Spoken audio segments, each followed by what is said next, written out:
Alright, magandang araw po sa inyong lahat mga ka-review at welcome back dito po sa ating munting channel mga ka-review. At eto na nga, pasadahan po natin ang balitang ito mula po sa ating paboritong KBBM News PH. Yan mga ka-review, hala, inilabas na matinding utos kay Remulla at Katapang para ayusin ang Bucor.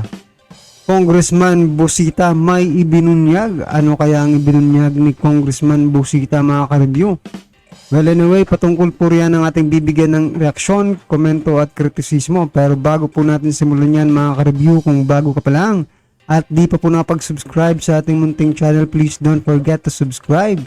Yan at palike na rin po mga ka-review ng video ito. Maraming salamat po. At eto na nga, sama-sama at sabay-sabay po natin pakinggan, panoorin at bigyan ng reaksyon ang balitang ito. Eto na po.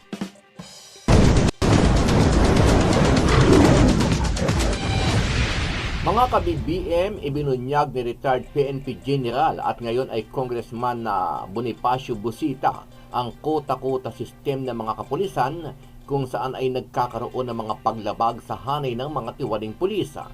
Dahil dito inatasan ni Busita itong si DOJ at Secretary Boying Remulla na imbestigahan at tuluyan ng tuldukan ito dahil apektado na ang mga kawawa nating mga kababayan. Gusto ko pong banggitin kay Honorable Secretary Remulla na kapag ikaw for the 1-year period ay malaking accomplishment mo sa illegal drugs, sa iba't ibang kaso, murder, rape, and everything, ang dami mong accomplishment, you will be considered as best unit. So, ang nangyayari po, pataasan ng accomplishments. Kaya po nangyayari ito. Dahil kaugalian po ng mga uniform personnel, pagalingan, pasikatan, ang nasasacrifice po, maliliit nating mga kababayan. Samantala, ginisa rin sa Kamara itong si Bucor Chief General. So yan mga ka-review tama po yung sinabi ni Congressman Busita patungkol po riyan sa promotion ng mga pulis, di ba? Marami po kasing nangyayari, di ba? Kagaya po ng nangyari doon sa mga pulis na bust ng na bust ng 990 kilos ng shabu, di ba? Mga ka-review planted naman. Kaya mahirap din yan mga ganyan, di ba mga ka-review? Na dapat talagang imbestigahan, di ba? Kung paano talaga nila na nakuha na accomplishment nila. Baka kasi, di ba? Yung sinasabi nilang 10% ba yun? O 30% na savings sa bawat na sasakutin nila para sa plantation. Ako naman. Gregorio Katapang Jr. para tuluyan ng sibakin sa pwesto at huwag nang pabalikin itong kanyang assistant na si Angelina Bautista kung saan ay tinawag pa nila itong Dragon Lady. Sabi ng mga congressman, handa silang mag-approve sa hiling na budget ng DOJ at Bucor pero dapat siguruhin nilang walang magiging korupsyon sa mga nabanggit na ahensya. Pero sa palagay niyo po ba mga ka-review talagang bakit ba si Angelina Bautista lang ang masisibakin dyan mga ka-review? Ba? Dapat pati si Katapang sibakin dyan kasi siya po yung namumuno dyan. Imposible namang yung ginagawa ni Angelina Bautista hindi niya alam. Diba mga ka-review? O dapat si Katapang dapat yung sibakin dyan, hindi si Angelina. Tapos a-approvean nila yung 23 billion na budget ng Bucor. Marami nga po ang diba? Marami nga po ang reklamo ng mga netizen about dyan nag-react sa 23 billion na budget na pinopropose ng DOJ para sa Bucor. Dapat daw di ba? Ibigay na lang po yan sa mga magsasaka. O di kaya raw bumili ng malawak na lupain ang Bucor at gawing magsasaka, di ba?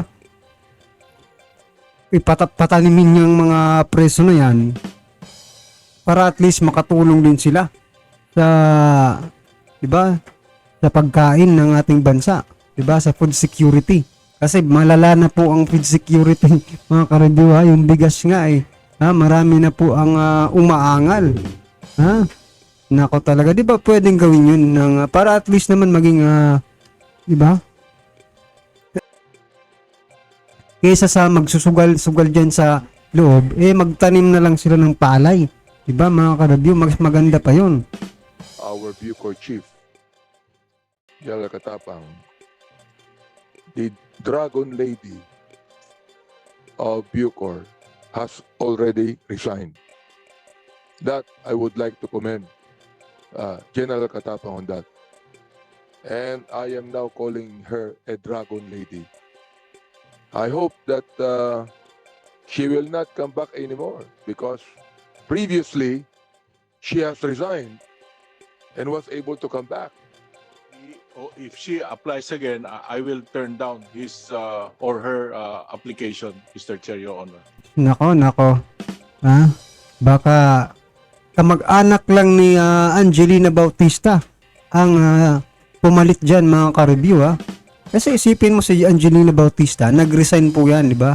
Nung kapanahonan ni DJ Bantag. Siguro ko hindi nakakagalaw ng maayos. Ha? Nang dumating pa, pumalit naman itong si Katapang, OIC pa lang po di ba? OIC pa lang po si Katapang pinapasok na agad itong si Angelina Bautista. Oh. Nasamantala nag-resign na yan dati, di ba? Bakit pa siya babalik? Kung nag-resign na siya dati, ibig sabihin mayroon talagang something, di ba? At bakit siya ang napili na Katapang? Di ba? Yun yung tanong dyan ni mga ka-review. Bakit siya ang napili ni Katapang na po, di ba? Maging makapasok uli dyan sa Bucor. Ano ang masasabi mo dito mga ka-BBM?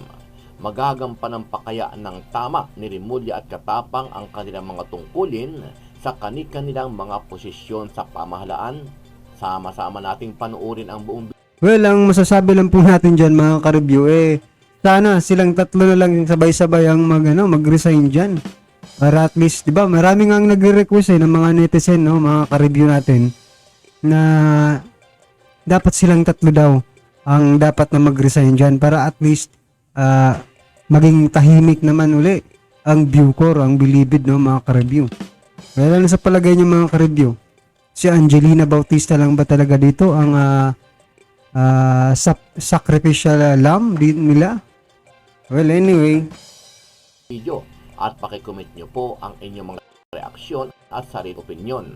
Pero bago yan, muli po ako nag-iimbita sa mga hindi pa po nakasubscribe sa ating channel, BBM News PH, pakipindot po ang So yan mga ka-review, subscribe na po kayo at palike na rin po ng video ito. Maraming salamat po. Napapanahong balita.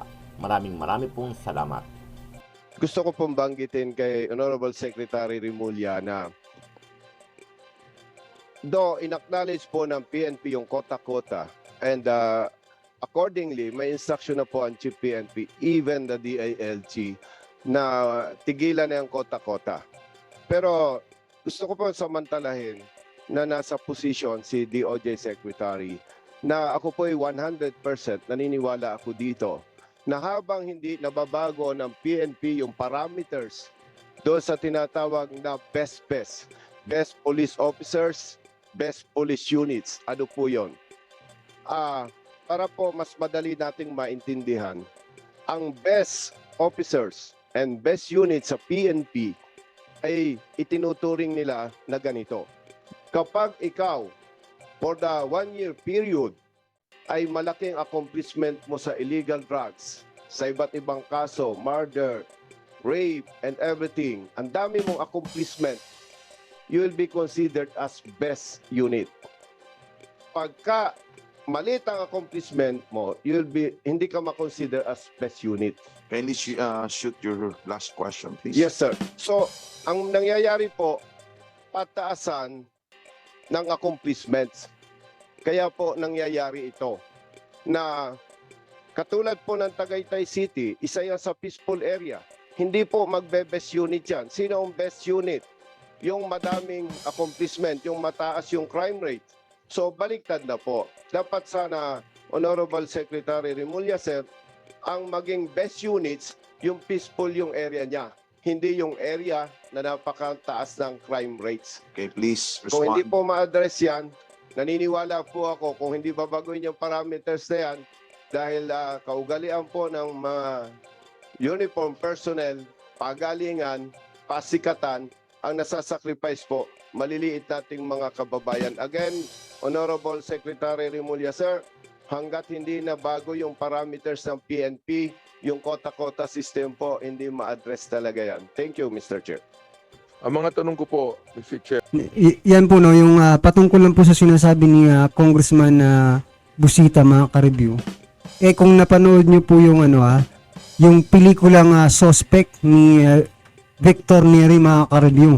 Yun po yung makapag-explain na sinasabi ni Congressman Busita, no, na mga kota-kota at saka nagtatanim talaga sila, mga ka-review, no. Panoorin nyo po at talagang maiintindihan nyo po yung ganitong sitwasyon, no, sa ating society, mga ka-review. would be more on the Bureau of Corrections, no? Because in our Committee on Public Order and Safety, marami na po kaming naitanong. And I'm so glad, Mr. Chair, as I was talking with our Bucor Chief, General Katapang, that the Dragon Lady of Bucor has already resigned. That I would like to commend General Katapang on that. And I am now calling her a Dragon Lady. I hope that she will not come back anymore because previously she has resigned and was able to come back. You know, well, I would like to ask our chief of the Bucor if there's no way for her to be able to come back to Bucor again, Mr. Chair. Please, Bucor. Mr. Chair, Your Honor, he has filed her irrevocable resignation. In as much as this is a black and white letter, if she applies again, I will turn down his or her application, Mr. Chair, Your Honor. Mr. Chair, would Bucor continue to investigate on the Dragon Lady so that So yan dapat siguro, mga ka-review, no. Hindi lang dapat, bakit nakakapagtaka rin, no, mga ka-review, kasi 'di ba? Bakit siya nag-resign? May nag-utos ba sa kanya para mag-resign? Para hindi na siya masali sa investigasyon? Pero yun, no, sinuggest ni Congressman Abante na imbestigahan pa rin. Kaso nga lang, yung nag-iimbestiga, tauhan rin ni Katapang, mga ka-review. Ha? Talagang unfair po talaga. Oh. yes can be filed if ever, Mr. Chair. Mr. Chair, Your Honor, the investigation is ongoing in as much as we are submitting to you periodic reports every week of what is happening in Bucor, Mr. Chair, Your Honor. Mr. Chair, hindi ko na po itatanong pa yung ibang tanong ko because I was just talking to him and the only thing that I asked from him bilang isang bishop ng Christian denomination that Bucor needs spiritual rehabilitation. Not only, Mr. Chair, on the PDL, but the men and women under his command, Mr. Chair. Yun lang po ang request ko sa kanya, Mr. Chair. Eto nga lang rin, mga ka-review, na bago natin ipagpatuloy. Eto nga rin nakakapagtaka talagang bakit hindi nila tinatanong dito si Katapang patungkol sa sinasabi ni Katapang na nakikipag-party-party siya, 'di ba? Doon sa mga PDL. 'Di ba, mga ka-review? Nakakapagtaka rin, 'di ba? Dapat pinipiga na 'yan. Bakit ka nakikipag-party-party sa kanila? 'Di ba bawal 'yun? Oh. Pero wala Kahit nung hearing na sinabi ni Katapang na nakikipag-party siya, 'di ba, mga ka-review? parang walang follow-up na question kung bakit siya nakikipag-party. At saka, di ba, may disciplinary action dapat yun, di ba, mga ka-review nga. Kasi bawal yun na makipag-party-party sa mga PDL. O, di ba, Mr. Chair, Your Honor, that was my first marching order to all the PDL and now Bucor employees. You have to have your God, whether it's Allah or you're a Christian or a Catholic, in as much as Bucor is under threat from bad evils. No? We need the spiritual enlightenment. In as much, you know, what I'm taking care of are criminals. They have to look back and find their God. So, Mr. Chair, I'd like also to ask him a question that I asked. So yan mga ka-review, ako naniniwala rin po ako na kailangan po talaga nila ng Diyos, di ba? Pero mga ka-review, mga ano po yan na nandyan, mga ka-review, mga kriminal po yan na nandyan. Ibig sabihin, di ba? Mga walang takot po yan sa Diyos. Yung mga nagbabago lang dyan, kakaunti lang mga ka-review. Di ba? Kaya dapat maging matapang ka talaga dyan. Huwag kang pahina-hina ng loob. Kasi ikaw ang kakainin. Gaya niyan, si Katapang ng kinain ng mga PDL. Hindi na si Katapang ang kumakain ng mga PDL, di ba? Dapat siguro talaga palitan na ito si Katapang. Resign na dyan mga ka-review, no? Mag-resign na itong si Katapang. Delikadesa naman, no? Committee hearing because I do believe that Mr. Chair, the chief of Bucor has a lot of problems to solve, you know? And one of the problems that he must solve is the corruption in the Bucor. So I just would like to ask, and I would like this to be put on record, Mr. Chair, is there massive corruption in Bucor right now? Mr. Chair, there's a minimum form of corruption among and between PDL and the Bucor employees. In as much as these things happen, if these two things happen at the same time, there should be a corruptor and the corrupted. But after thinking so much of what are the steps I will have to take, next month I will issue or there's an order that Bucor will now be a cashless zone. All people who have money inside the jail will be confiscated, including the PDLs and the employees. All right. Mr. Chair, during the investigation that we conducted with the Committee on Public Safety and Order, it was revealed, Mr. Chair, that they were able to get in billiard tables, mahjong tables, and other things inside the kubols. I'd like to find out, Mr. Chair, from our chief, good chief, if all of these things have been taken out. Yes, Mr. Chair, they are already dismantled. Okay, Mr. Chair. Yan mga ka-review talagang, di ba? Oo nga, tinatanggal nyo nga yung mga ganyan. Pero, ang tanong, hanggang kailan? Hanggang kailan ka makakapagtiis na hindi yan ibalik? Di ba? Yan yata yung Nako talaga. Yan yung ikinakabuhay nila dyan mga ka-review. Yung mga renta. Di ba? Kaso, yung nakaka-avail lang ng mga ganito mga ka-review ay yung mga mayayaman na PDL. So, kaya nagkakaroon ng parang hindi patas na pagdadala ng mga PDL. Kaya nga nandyan sila mga ka-review para maging pantay-pantay, di ba? Pantay-pantay dapat ang pagtrato mo sa kanila. Walang mayaman, walang mahirap. Isa lang ang pagtingin mo sila. Mga preso sila dyan, di ba? Lastly, a joint venture between Bucor and a private company happened in 2021 during the administration of General Bantag. The agreement is that they will donate a property of around 300 hectares in Nueva Ecija. They will also build a prison infrastructure at no cost to the government. But they will also build, kasi transfer, no?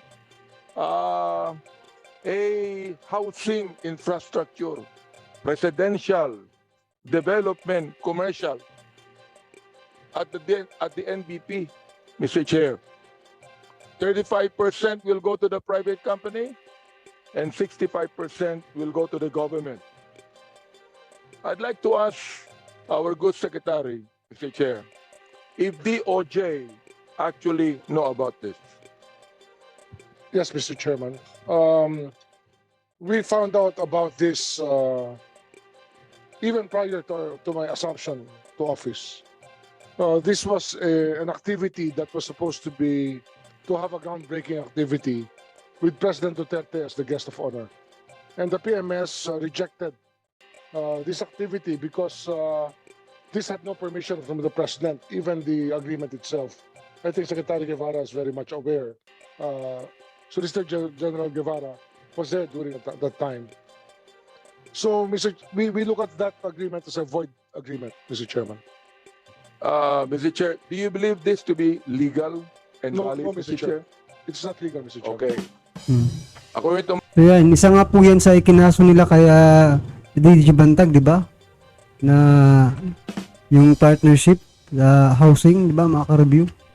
my source, I am holding the document between the joint venture agreement of the Bureau of Correction, a government agency under the Department of Justice, herein represented by its Director General Yusek Gerald Q. Bantag, and the Agua Tierra Oro Mina Development Corporation, or ATOM, a domestic corporation duly organized and existing under the laws of the Philippines.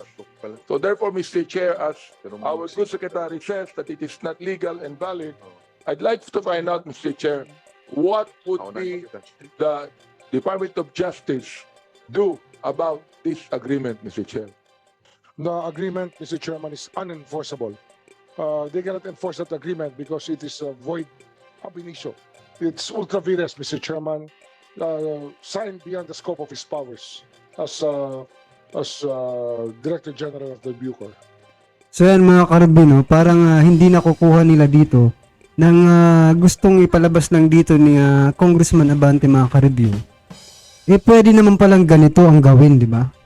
Na hindi gagastos ang gobyerno, pero magkakaroon tayo ng mga ganitong proyekto na gusto ninyo sa pamamagitan ng 23 billion na budget, di ba? Eh pwede naman palang ganito. Kikita pa ang gobyerno, di ba? Oh. Diyan ba sa 23 billion na budget na ipinopropose nila, katapang ikikita ba ang gobyerno? Malabo mga ka-review, puro gastos yan mga ka-review Pero dito sa proposal na ginawa ni DJ Bantag, di ba? Kikita ng gobyerno, magagawa pa po yung proyekto. Saan ka pa dyan, di ba? Ganun po katalino si DJ Bantag, hindi gaya po nito ni Katapang na mukhang pera lang ang gusto. Di ba mga ka-review? Well, anyway mga ka-review, ano man po ang reaction sa naging balitang ito? Pa-comment lang po sa baba para at least alam po ng ating mga kababayan ang inyong nararamdaman sa isyong ito, right? Alright, palike and share na din po mga ka-review para mas marami pa pong mga kababayan natin sa ibang bansa ang makapanood ng makabuluhang balitang ito. Maraming salamat po.